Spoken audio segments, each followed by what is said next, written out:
That is...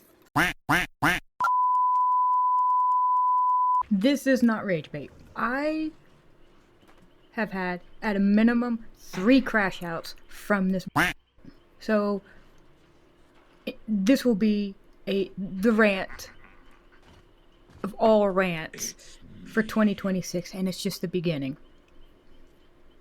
So I hope you enjoy long-ass rants, and I hope you enjoy a bunch of duck quacks, because this is going to have to be censored.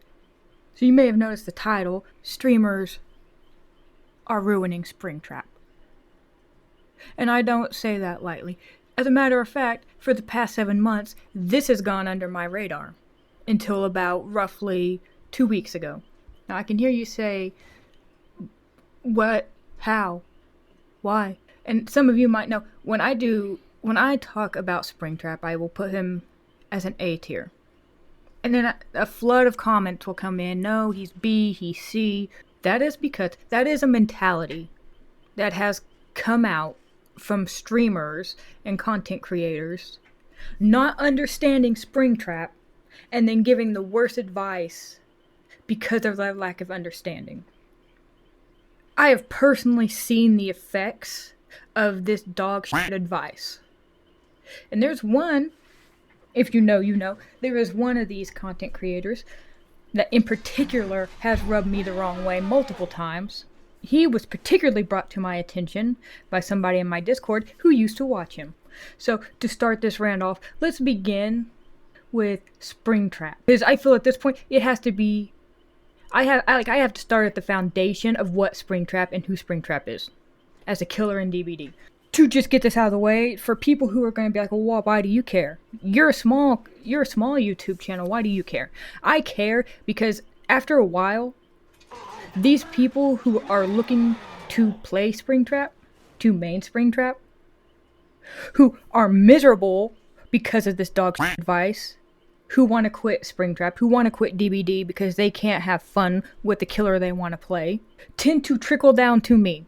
And then in the midst of me trying to grow the channel and do my own things and work, now I have to set aside time to train people or to retrain people on how to play Springtrap. Starting with getting rid of all the advice they've been given. And the same names keep coming up. To the point where I tell them I don't give a shit what they told you, they are wrong. And oh my god, look at this. A few days of retraining and letting them actually do what they want to do in the proper way, a way Springtrap is designed, 3Ks, 4Ks. And I'm proud of that, and I am happy to help people learn Springtrap. Because I want people to play Springtrap, enjoy Springtrap, but they need to do it properly. And every single time, it comes down, this streamer said that, this streamer suggested this streamer said to do that. And it is the most bullshit advice I have ever heard for a killer. Now, one of these streamers, I'm not going to set too much, I'm not particularly upset at, because number-wise, his advice would technically be good if it didn't take into advice, or it didn't take into account the rest of Springtrap's equipment, his powers, his add-on. But because it's just looking at numbers, it is really bad advice. And we'll get to that. Now, I can be pretty inconsistent with my Springtrap. I've got over 400 clips, at least 9 videos of montages and highlights of Springtrap shots and gameplay. I have 3 different guides at a minimum on him. But I can, because I have ADHD, and I have told this before, I can be inconsistent depending on how that medication is working that day. But I know my advice is solid because people who listen and actually care to learn the character, 3Ks, 4Ks all the time. With the exception of when they run into Springtrap's real weaknesses, and I say real for a reason, because people who kiss the asses of these streamers will say the stupidest to defend them by saying, no, Springtrap is weak with this, Springtrap is weak with that. And when I point out, no, it's a skill issue for you, they tend to get a little sore. Because, in truth, it is a skill issue. The reason this was brought to my attention was somebody in my Discord was duoing with me on Survivor. We went against the Springtrap, and he made the off comment, oh, he's running a build suggested by this streamer. And that explains why he didn't use his doors, because the streamer says don't use the doors. Which is the stupidest thing I have ever heard for a killer. Imagine Blight not using Rush. His blighted Rush. Imagine Nurse not using her Blink. The mentality of some of these streamers, where their ego has gotten so big. That Springtrap didn't get a single kill. I think he got 2 hooks. And it was on Witch. One of Springtrap's best maps. Why? Because he had to walk everywhere because he wasn't using the doors. Because he got bullshit advice not to use his doors. Because I brought this up to this very streamer, trying to say, no, his doors need to be used for XYZ reasons. He pushed it off, till it started an argument in the comments. His little followers came in and defended him, and now we have a whole bunch of Springtraps in DBD who are playing like because they can't play the character correctly. Because of this dog advice they are getting from streamers. My newest Discord member that I am trying to have to retrain keeps pointing out streamers that have given him advice, that have given this advice. I had to take a full day to retrain him, and oh my god, 3 and 4K kills. This is one of the most egregious things I've ever seen on DVD involving a killer and streamers. There is a point, one of these I don't blame. Or 2 of them I'll say I won't blame. When you're a DBD streamer for so long, a DBD content creator for so long, there comes a point where you just fall in step. And what I mean by that is you get used to a certain type of killer. They're either good or they're bad. They're either easy or they're hard. When something comes in after 10 years of DBD, it can be hard to change that mindset. But because they can't change that mindset, they are giving dog advice. They are creating just dozens, if not hundreds, of horrible Springtrap players who aren't winning, who come in and keep saying Springtrap is a terrible killer. Springtrap is a weak killer. And when I try to correct them and tell them, no, you're wrong, it is a skill issue, they get mad because it's a skill issue.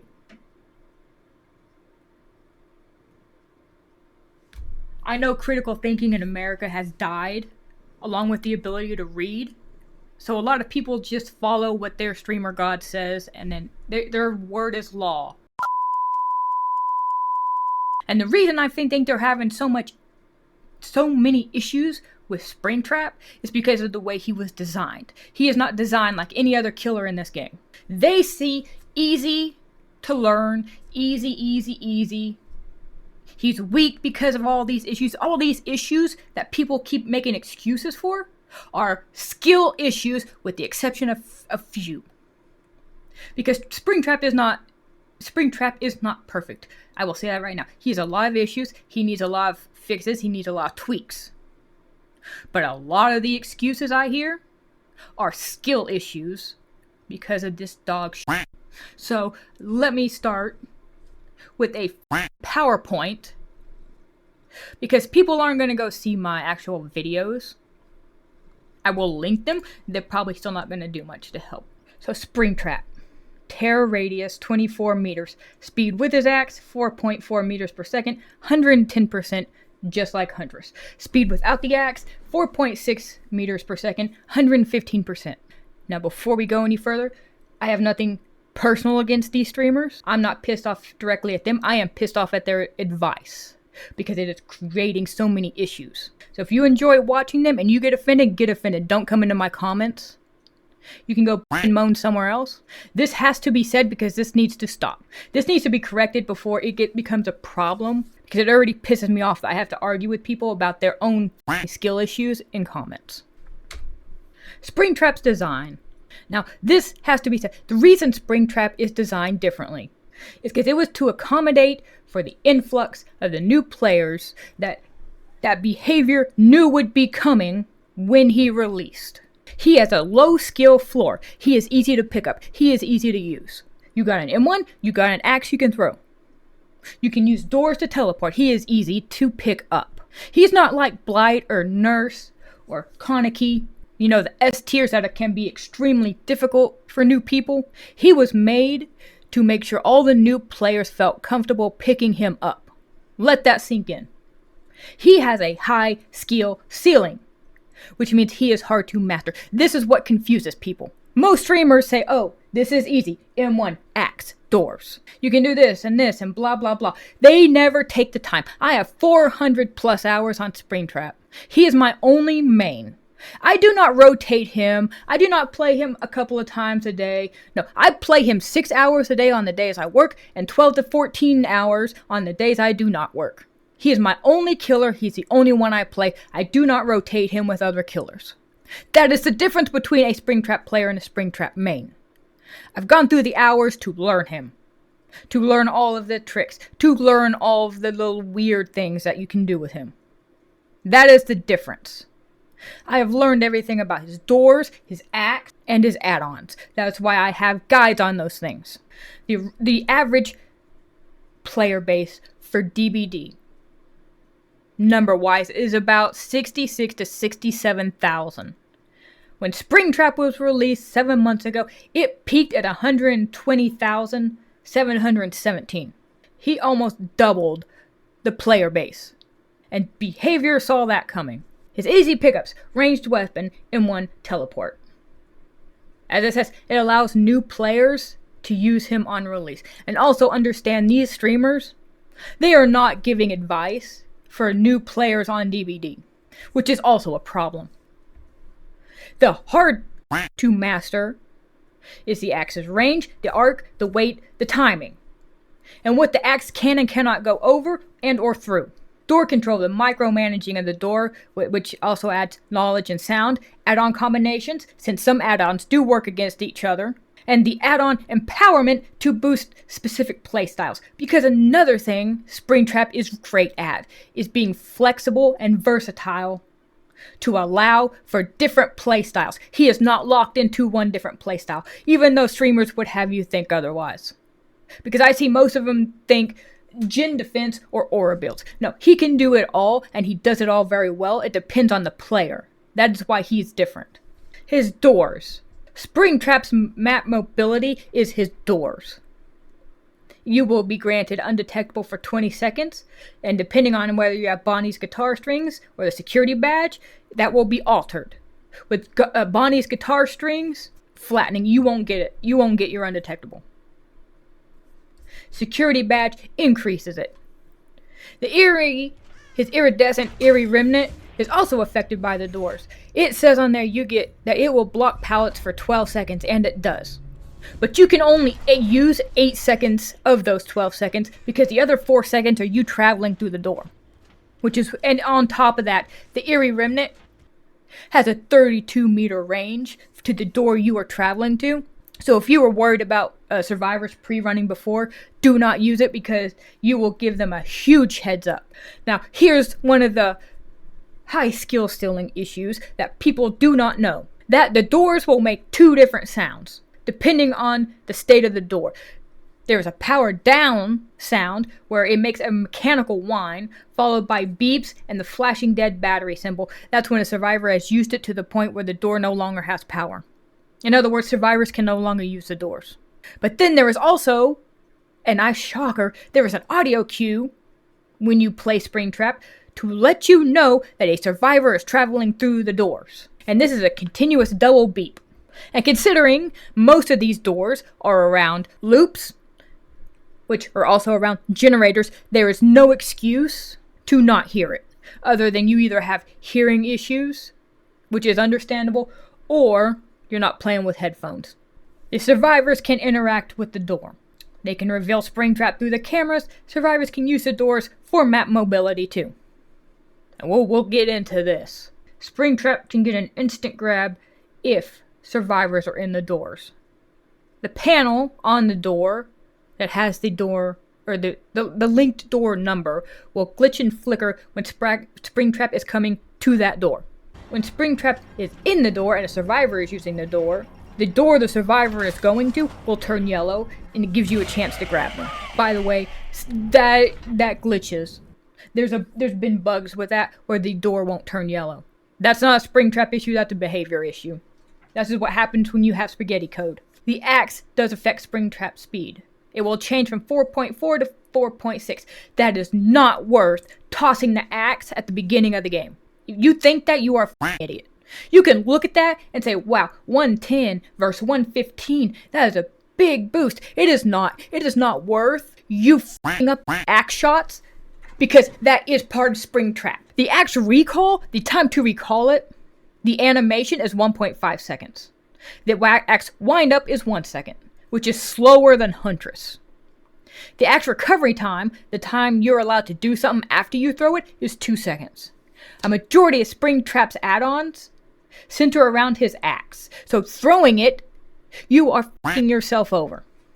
Now we're going to get into my first problem, which is JRD. He is given non-advice on Springtrap. Yeah, look at this advice. Do you have any Springtrap advice you could bestow upon me? I can't seem to figure him out. The biggest piece of advice I give is to take your time and also play a lot. That is He does not respect you. He does not respect your time. That is not advice. That's f***ing common sense. That is f***ing insulting. And I get pissed off at this shit. Not because, oh, you're jealous of JRD. I could probably outplay him at Springtrap, and I play on a controller on a console. I have had people f***ing come to me jealous that I can outplay them at Springtrap on a controller. This pisses me off because there is somebody who is having issues with Springtrap, and the best f***ing advice the so-called best Springtrap in the world can give, and I don't give a f*** if he was joking, is, oh, take your time and also play a lot. No. That is non-advice. That is common sense. He thinks you're either stupid or he doesn't give a shit. Or he's finally realized his advice is bull. Yeah, you need to practice a lot on Springtrap. But if you're building off of advice, guess what? You will never get better. Do you know how I know you will never get better? Because I'm still having to clean up some of this bull. As a matter of fact, I have another Discord member who I just finished helping, who is, and don't get me wrong, I am f***ing proud of him. He's going against P100s, he's going against Swifts, he is getting 3Ks, 4Ks. He is so happy. I get screenshots, I get video clips. He had to take over training another person who came to me thinking they were going to uninstall DBD because they couldn't play Springtrap because of all the advice they got to. This is why I'm upset. Giving the advice because you don't know better? You should just say, I don't know, you should go find a Springtrap main. Trust, there are plenty out there. I have run into a few. My Discord is full of them. This pisses me off. Because a month, 2 months, I might run into him, and he's telling me, well, I still can't figure out Springtrap. So-and-so said this, so-and-so said that. And then I have to tell them I don't give a shit. What they said, they're not right. You want help, you're going to actually have to listen. This pisses me off because it affects me directly when I'm trying to grow a channel, but I have to keep stopping and going out of my way to help people who have had this literal dog advice given to them. And this isn't even advice. This same person who sent me that was like, yeah, he believes he's the best Springtrap because he's great with the X. That's the bare minimum for Springtrap. I've got 400 clips at a minimum now of me hitting shots with that axe. Being great with his axe is a requirement. But given the advice he gives out, I would say he's mid at best. Which, let's get to the second set of advice of do not use the doors. I got a video to show you of this. Let's go over why. First off, the survivors aren't stupid. If you never use your doors, they will pick up on it. What happens when they pick up on it? Imagine Larry's. You're walking your ass around the map, and survivors can just use those doors however the f*** they want. teleporting wherever they want, no consequence, no risk of being caught, because you refuse to use the doors for whatever reason. Oh, I know why.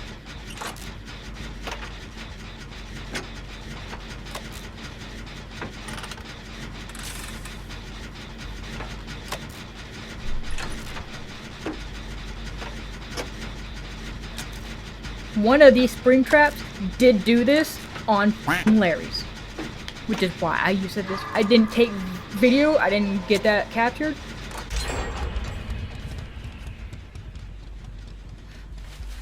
But that poor guy actually did this on Larry's. I don't even think he actually got hooked the entire game. But I saw my teammates going in and out of those doors without a f***ing worry. You f***ing handicap yourself, and you give survivors a pass. So you do lose your chance of an insta-grab, which that is also part of his high skill ceiling, is understanding the door sounds to be able to do that. I will show you a video on that too. You don't get your undetectable, and guess what? Springtrap still has a terror radius of 24 meters. So if you want to come at me saying, yo, they pre-run, they will pre-run no matter what, because you still have a terror radius. And unless they have hearing issues, they will hear your ass thumping around, because Springtrap is also the second loudest killer in the game, only being beaten by Nemesis. They will hear you one way or another. If you still have something like fast coin, they will still hear your footsteps because you're loud. If you don't have something for undetectable, guess what? They're going to hear your terror radius, and they really will pre-run. So you are yourself over either way. You lose all map mobility, you lose gen pressure, since every single door is next to a generator. Tell me again why you shouldn't use your doors. Oh, because they pre-run anyway. Next excuse, please.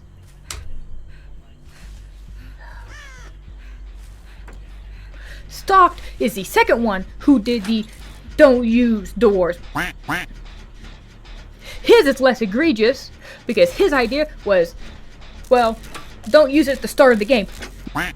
That's the best time to use it, because it gives you early pressure. It gives you an ability to find survivors early, start chases early, and apply early pressure.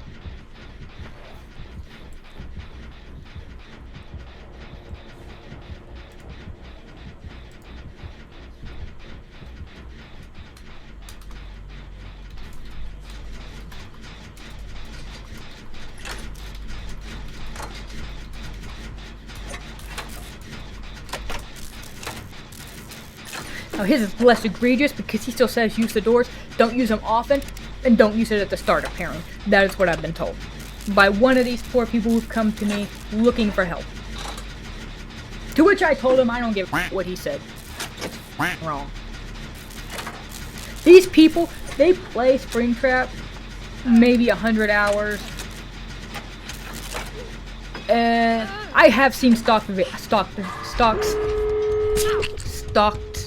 videos. I even tried some of his builds. Not my thing. They were amusing for maybe 2 or 3 games, and then I went on my own way.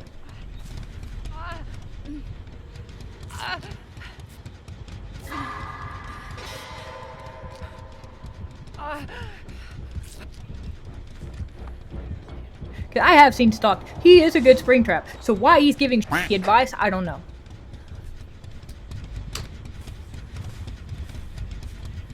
Then we have Hens, which last night I was also told, yeah, Hens said this, which probably caused about the 3rd crash out I had over this because I have had several crash outs where they keep telling me, well, this streamer said this. Crash out. Because I can't, in my brain, I can't imagine why they are telling you this. Now, Hens isn't doors, his is an axe. And if you look at numbers only, which I think Hens may have done, he would technically be right. 110 is better, or 115 is better than 110. That is not the case, and I will also show you videos of why. It just goes over the shit I've already covered. How his add-ons are centered around his axe. High skill Springtrap plays require his axe and the synergy you get with it with his M1 and his add-ons. So tossing that, it's going to cause you a lot of issues. Now let's get to the biggest one, which I will show you too. His axe recall is 1.5 seconds. Before you can use it, you must recall it from wherever you threw it. Especially right now with the way the pallets are. Because I've seen some insane pallet spawns still. You have an extremely short window to actually land a shot. Now, imagine, before you can even wind up, that 1 second wind up, you have to recall your axe at 1.5 seconds for the animation. That means you have to wait 2.5 seconds before you can fire that axe off. Opposed to the 1 second. And when you have a short window to throw that axe, there's a big difference between 2.5 and 1 second. Especially if you are running around the loop. Do not throw your axe. That extra 5% doesn't mean anything compared to the way you cripple yourself by throwing it. Now let's get to the excuses of this that keep coming up, because these want to continue to defend their streamer gods while purposefully hurting all of the newer Springtrap players who haven't been in DBD for more than a couple of months. I can tell you this is a skill issue on every single one. The axe is too easy to dodge. This is why a majority of my highlight shots are blind shots, which are also environmental shots. Because they can't dodge what they can't see. That's why you have to learn the weight, the arc, and the speed of that axe. There is a spot on RPD I never miss. Because it's so easy to hit over a wall. And there's a limited amount of space that survivors can move to avoid it. The second one. Now, this is why it's hard. In order to actually do some of these shots, you have to understand survivor pathing, the loops, and the tiles. It is the same idea behind orbital huntresses.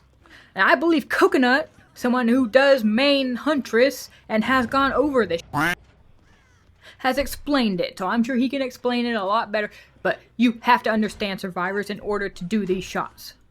And a lot of people don't want to take the time to learn. That is why playing both sides is so important. One of the reasons it's so important. Now, another one I didn't put down here is the favorite one of, well, they start like zigzagging and moving and that's easy to dodge. Then hold it up. See what they're going to do. They'll either look behind them or they won't. If they won't, that is an easy shot. If you miss that as a skill issue. If they start looking behind them and trying to weave, just hold the axe up because you will catch up to them and then put it down after a few seconds and then M1 them. If it's that much of an issue for you. Now, one thing you need to watch out for is if they run towards you, because those are really easy to miss because of the axe's weight and the trajectory it makes. And even then, if you aim down fast enough, you can still smack them in the face with the axe. And then turn around and get an axe grab. So yes, saying the axe is too easy to dodge is a skill issue on your part. Pre-running, my favorite one. Springtrap has the 24-meter radius. They will pre-run if you do not use your doors because they can still hear you. They can hear your tear radius, they can hear your footsteps, it doesn't matter, they will pre-run either way. Why are you giving up your map mobility to let them pre-run? And if you have trouble, because this comes back down to using the axe. If you don't have your axe and you come out of the door and they pre-run, yeah, you are. Because part of countering the pre-run is the axe. Shocker, I know. Because it would also depend on where they pre-run. And this is where actually playing him for long periods of time comes in handy, because you can make decisions based on survivor movements once you get an understanding of Springtrap himself. You have add-ons that counter pre-running, like Foxy's Hook. And before anyone says Foxy's Hook is a piece, no, it is not. You have a skill issue. Foxy's Hook is by far the add-on with the highest skill ceiling, because you can actually aim it and hit parts of the environment where survivors cannot get it. That is a free speed boost for you. 7%, which by the way is 2% more than if you had tossed the axe to the side. Let that sink in. 7% speed versus 5. Which is better if you want to go by numbers? The problem is that a lot of these new Springtrap players don't know about the aura of the axe. And that AoE, that aura from the axe, it affects the survivors and Springtrap differently because our hitboxes are different sizes. This member in Discord let me watch one of his games on Discord, and I was proud of him because he actually put the axe in the door frame where he could benefit and the survivor couldn't. And guess what? He won every single chase. Why? Because it's a high skill ceiling issue. I went against the glitch trap. I have 400 hours on Springtrap. He confused me because I thought he had Freddy's hat because the axe was dropping so close to him. No, he was just aiming low so he could get the speed boost from Foxy's Hook. And guess what? He won every single chase because he had the speed boost. And we didn't. Foxy's Hook is a skill issue. It's not a bad add-on, it's a skill issue on anyone who runs it. And if anyone who says it's bad, it's a skill issue there too. There are builds and add-ons to combat pre-running. The thing about Springtrap is that you have to master him to an extent, and then you have to build around your weakness. Now, Springtrap's main weakness are swifts, like a majority of killers. A good coordinated swift will eat him alive, and that is including also all the issues he has that need to kind of be tweaked. I have an issue with TL walls, which is why now I have a problem with TL walls, not on just Springtrap, but a majority of killers. Which is why Bamboozle will never leave my perks. You can say whatever the f*** you want about it. I have to compensate for my weaknesses. I have several builds, and I will show you the builds. The zoomies. It is a chase build / speed build. Batteries included. You have 5% haste when around a completed generator for 16 meters. It also lasts 5 seconds after leaving the 16-meter radius of the generator. Bamboozle, we already know why I always put Bamboozle. Surge, since while you're speeding around, M1 is easier to hit than the axe, especially when you're doing 20-25% haste. Rapid Brutality. Now, I go over this in both my add-on and axe guides. You can use Springtrap's axe in different ways. As a utility, as a weapon, and as a hybrid of the two. In this case, you would be using it as a utility. Again, this is the high skill ceiling stuff. The idea is that Foxy's Hook, restaurant menu, use it for speed, not a weapon. And then when you get Rapid Brutality, batteries included. Now, there are other perks you can swap out, but that depends on you as a player and your playstyle. This works for me because it gives me a little bit of gen defense with Surge. It helps me with Chase with Bamboozle. And then I've got the speed with Rapid Brutality, Foxy's Hook, batteries included. You could also switch out one for a coup. You could use Machine Learning. You could use Furtive Chase. It depends on you. Now, this particular speed works for me because I have seen people max out like Springtrap speed at 40-45% haste. I can't do that. Again, I'm on controller. That's almost like controlling Blight. It gets very hard to control him when he's moving that fast. That's why I set mine to roughly 20-25%. The Hex build. Warning, if you are new to DBD, do not use a hex build. You have to be able to defend the hexes, depending on the hexes. In this case, you will definitely get your Ruin popped. Because if you actually use the doors to teleport, with Ruin, cripple the survivors. Because they're not going to stand there on the generator while you come out of the door. They will run. And then Ruin will activate. They will look for it. They will pop it. That is where Pentimento comes in. The slowdown from Pentimento is phenomenal. And then just for extra giggles, I also do Plaything. Depending on the level of survivors, they will or will not pop it. It depends on the survivors. Indoor maps, they're more likely to. Just because they can't hear your tear radius if you come around a corner. And if the generator is going 3 pistons, it can be kind of hard to hear Springtrap's thumping. High tier or high MMR survivors, they won't care. Also for Pentimento, do not light. This is for specific slowdown. Do not light more than 1. If they break several totems, only light 1 at a time. You're just looking for that gen slowdown. Foxy's Hook, Endo CPU. This is my basic setup for his add-ons. Hook and Endo CPU. Utility, but I can also hit it as a weapon. It depends on the map and the survivors.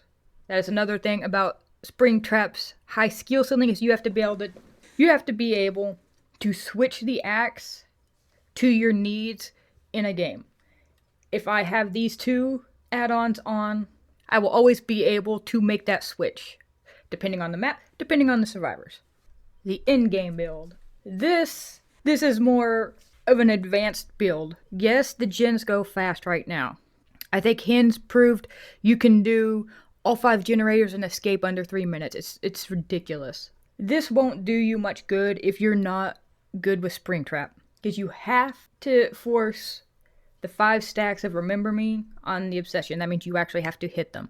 You don't have to down them. You do have to damage them 5 times. No way out.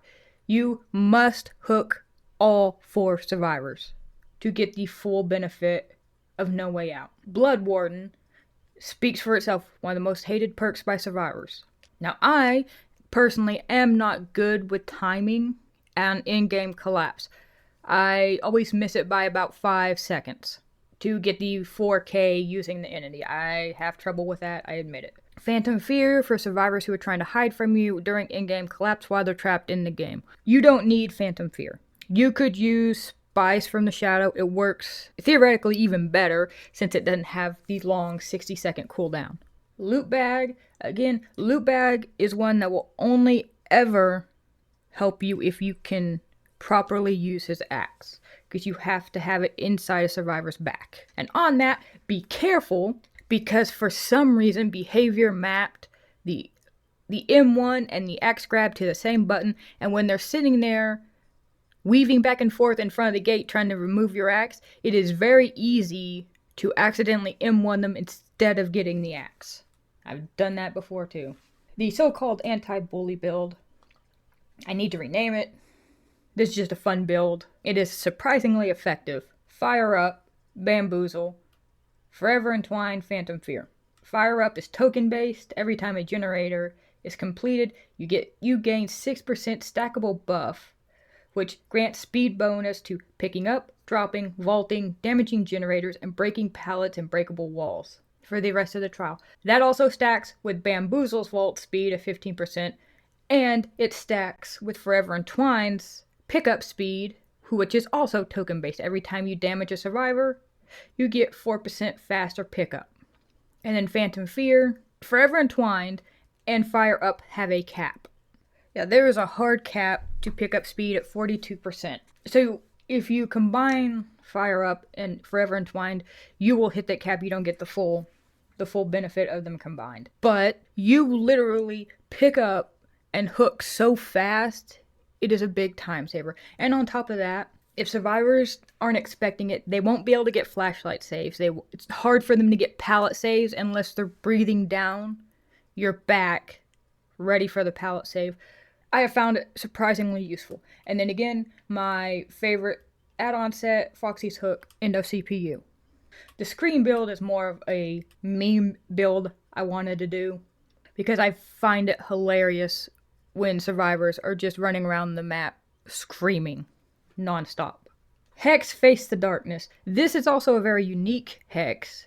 When you damage a survivor, it lights a dull totem. It does not start at the beginning of the game like a majority of hexes. And then survivors outside of your terror radius will scream every 25 seconds. This means you have to use the doors because you get undetectable, which hides your terror radius. Now, that is also why I have, instead of Endo CPU, I have Security Guard's badge, so it extends the undetectable. And it is hilarious. I had Steve goals with this build, and all I heard was Steve screaming nonstop. Phantom Fear, another one, Surge, and then Bamboozle. You will find I use Surge and Bamboozle quite a lot. And if you're wondering why I keep using Surge when it only activates with M1s, that is because there's a synergy between his axe and his M1. It is difficult to explain. I actually have to show people how to do this. And you can do the synergy either way, either M1 then axe or axe then M1. Now, if you axe first, it's better to grab, but there are cases where you need to M1, and that's usually when you're afraid of DS, or they're about to remove the axe and you're not sure you can make it close enough, because again, on controller, it gets a little iffy where that grab axe prompt is going to show up. And you accidentally M1 anyway. So Foxy's Hook, Face the Darkness, Bamboozle. Now, my first iteration of this was Phantom Fear, Face the Darkness, Infectious Fright, and Thwack. I'm not a fan of Thwack, so I switched it out for these two. Infectious Fright was fine, but for me personally, like Face the Darkness and Phantom Fear was about all I can handle with survivors screaming. You can also do Thrill of the Hunt, which makes it harder for survivors to cleanse totems, and Dominance, which will block the totem from being cleansed for 16 seconds, the first time they interact with it. Again, it was a bit overkill, so this is what I decided on. Now, another thing about pre-running that pisses me off is people will moan about the doors, and that's why they don't use the doors. All teleport killers give survivors a warning they are coming. Springtrap is not special. Sadako gets a warning. Nurse gives not only a warning, but you can see her teleport. You can see her blink. As a matter of fact, when Nurse blinks, the whole map can hear it. Dredge, you can hear him in the lockers before he comes out of the locker. Plus the fact that you can lock him in the lockers too. So I don't want to hear any more of these bullshit excuses. Because that's what they are. They're excuses for bad plays. They are excuses for skill problem. Jungle gyms, you have to learn survivor pathing, because at this point there are so many videos on how to loop killers on YouTube that a majority of these survivors will loop you the exact same way. You just have to learn how they're going to do it. And guess what? Once you learn that, orbitals can be so easy because they'll do the exact same path around the exact same tiles. All you have to learn is how far up to aim. That's it. So I will say again, skill issue. Learn how to shoot through the windows. When they go to fast vault the window, guess what? If you have your axe, you can shoot their ass. You can literally plant your axe in their ass cheeks as they are vaulting. No excuses. Now, if you don't have your axe because you tossed it somewhere and you forgot about it, or you just wanted that extra fire, guess what? You can't shoot them through the window. You can't shoot them as they turn to run around the wall. Because you have to wait 2.5 seconds before you can fire your axe. Everyone is giving you advice to cripple you. You could say chase. Well, that's why you want 115 versus 110. It's because Springtrap's bad in chase. No, you're bad at Springtrap. Skill issue. Because there are builds specifically around haste for Springtrap. I have done one. They are hilarious and they are fun. Mine is called the Zoomies. I can get up between 20 and 25 speed on Springtrap where he is zooming. I have seen people go up to 40%. Now I play on controller. I can't have it that high because then it's like trying to control Blight and I'm just going everywhere but towards the survivor. So I'm good at 20-25. Skill issue. Springtraps, you can argue his my combo of add-ons will probably always be Foxy's Hook and Endo CPU. Unless it's my in-game build, in which, guess what? It's Loot Bag and Restaurant Meat. Foxy's Hook is one of the best chase add-ons. If you're not using it, it's probably because you don't know how to use it properly. You keep giving the survivors the speed, and then you cry and whine about how bad it is. No, you're just bad at Springtrap. People need to stop giving advice if they don't know what they're talking about. So we'll go back to this. Why am I qualified to talk about Springtrap? I have 400 plus hours on him. I've got 4,000 plus hours on DBD. 3,000 something on the PS5 and about another 1,500 on the PS4. PS4 doesn't measure time. Or I don't believe it did. I don't remember. It was a long time ago. My work days, I still spend 6 hours on DBD, all on Springtrap. No other killer. My non-work days, 12 to 14 hours on Springtrap. I do not rotate Springtrap. He's the only killer I play. I have no life outside of playing a murderous rabbit on DBD. Because I have heard people say, well, I don't have that kind of time. I have a life. I don't. My life is doing this. I put in the hours to learn this killer.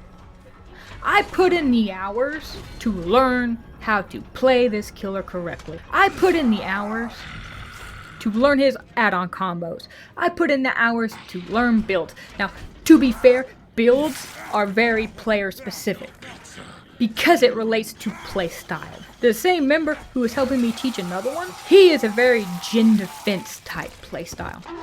I tried his combos, I couldn't do it.